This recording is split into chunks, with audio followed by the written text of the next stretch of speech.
Magandang umaga po sa inyong lahat.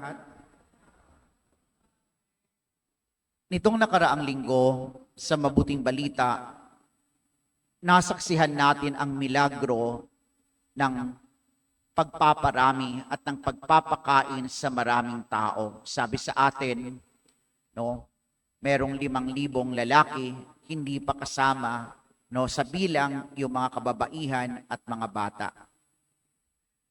At ano yung natutunan natin itong nakaraang linggo?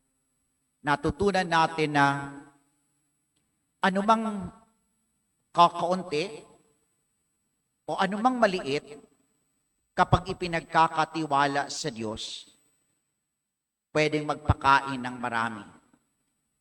Anumang katiting o kakaunti na kakayanan natin, kung ating ipinagkakatiwala at ibinibigay sa Diyos, maaring ang kapakinabangan ay hindi lamang para sa sarili o para sa iilan, ngunit para sa marami.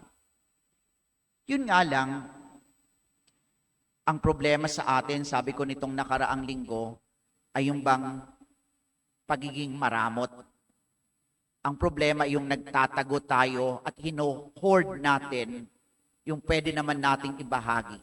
Kaya nagkakaroon ng pagkukulang, ng kakulangan. No?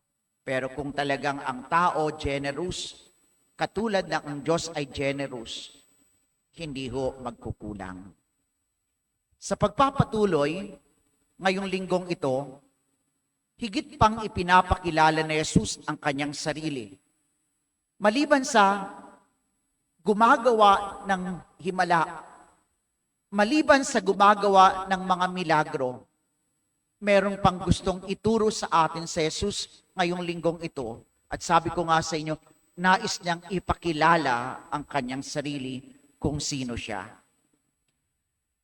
Sabi sa atin, matapos pakainin ng maraming tao, pinaunan na ni Jesus sa kabilang ibayo yung kanyang mga alagad. At sumunod siya sa kanila matapos na siya ay manalangin doon sa burol. Kanya nga lamang, nung siya'y sumunod sa kanila, sabi sa atin, yung English, nasa 4th watch na daw ng gabi. No? Yung 4th watch na yon, yun yung oras between 3 a.m. hanggang 6 a.m. Yun po yung oras na yun. And yung oras na yun, sinasabi na, yun yung oras na pinakamadilim. No? Kaya nga, nang ang ating Panginoong Hesus ay sumunod sa mga alagad, hindi siya nila nakilala at napagkamalan pa siyang isang multo. Paano ba si Jesus sumunod sa mga alagad? Si Jesus ay sumunod sa mga alagad na naglalakad sa ibabaw ng tubig. At nang hindi siya makilala, sinabi ng ating Panginoong Hesus, huwag kayong matakot. Si Jesus ito, ako ito. At ano po bang pinapaalala nito sa atin? Alam niyo po ba, sa lumang tipan, nang ang Diyos magpakilala kay Moises at nang magpakita ang Diyos kay Moises doon sa bundok ng Sinai, no? Sa anyo ng mababang punong kahoy na nagniliyab, na nagniningas. Anong pangalan ang binigay ng Diyos kay Moises? Ang pangalan na binigay ng Diyos kay Moises ay Yahweh. Anong ibig sabihin ng pangalan na Yahweh? I am who am. Ako'y si ako nga. Kaya nang sabihin ng ating Panginoong Hesus, huwag kayong matakot, ako ito, I am. Anong sinasabi ng ating Panginoong Hesus sa kanyang mga alagad? Do not be afraid, I am God. Diyos ako. Yung kanyang paglalakad sa ibabaw ng tubig ay nagpapahayag ng kanyang pagiging Diyos. Ang lahat ng bagay ay nasa ilalim ng kapangyarihan ni Jesus. Siya'y sinusunod maging ng hangin, ng daluyong ng alon. Siya'y sinusunod sapagkat siya'y Diyos. Ngunit ano yung problema natin? Do we recognize Jesus? Do we see Jesus not just a miracle worker? Hindi ba natin siya tinitingnan bilang tagagawa lamang ng milagro? Minsan pa nga, yung iba sa atin ang tingin kay Jesus ay parang salamangkero. Si Jesus ay hindi salamangkero. Si Jesus ay hindi lamang tagagawa ng milagro. Si Jesus ay Diyos. At kung kinikilala natin si Jesus ay Diyos, ang tanong, ipinagkakatiwala ba natin ang ating mga sarili sa Kanya?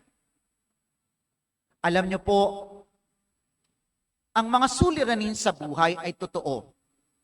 Ang mga daluyong na humahampas sa atin ay totoo.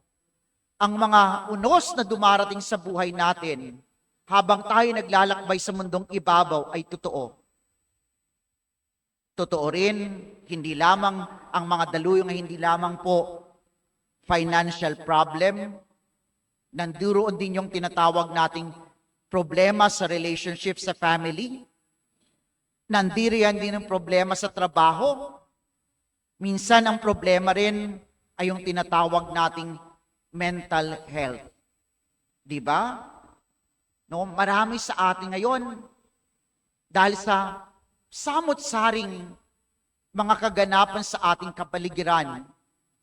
Dahil na rin sa minsan patuloy nating pagtitingin sa social media na wala naman tayong ibang nakikita.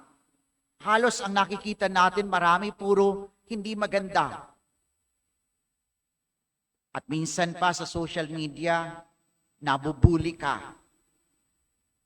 Kaya nagkakaroon minsan, isa sa mga katotohanan ng karanasan ng marami sa atin ngayon yung tinatawag na depression. Kasi sa panahon ngayon, yung iba nabubuhay saan? Sa likes, sa views, na para bang pagka hindi ka nilike, hindi ka tiningnan, ang lungkot ng buhay mo. Kaya, these are the realities na kinakaharap natin. Totoo po yan. Kanya nga lang, ano yung problema? Ang problema, when we magnify all these things, kapag minamagnify natin o pinalalaki natin ang mga bagay na ito, to the point that these problems, hindi natin tinatanggi yung mga suliranin. Hindi natin tinatanggi yung mga pagsubok na dumarating sa buhay natin. Pero ang problema, we tend to look at our problems very big, napakalaki, na nakakalimutan natin, God is greater than our problems. God is greater than our worries. Mas higit na malaki ang Diyos.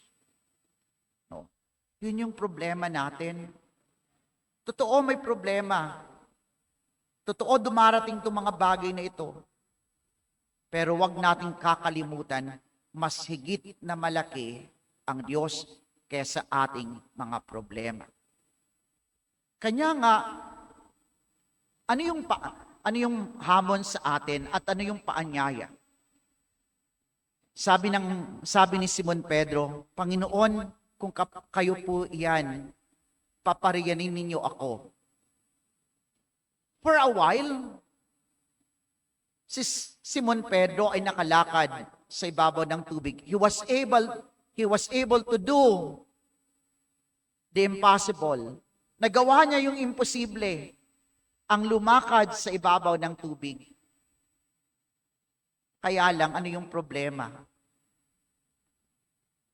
Nang matuon ng kanyang pansin, hindi na kay Jesus, ngunit saan? Doon sa kanyang mga problema. Doon siya nagsimulang lumubog. Ganon din tayo.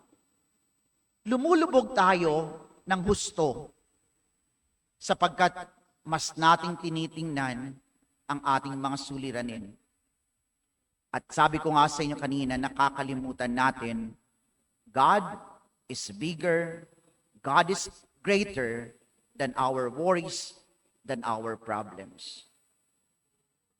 Sana ho, wag nating ialis ang ating pagtingin sa ating Panginoong Hesus.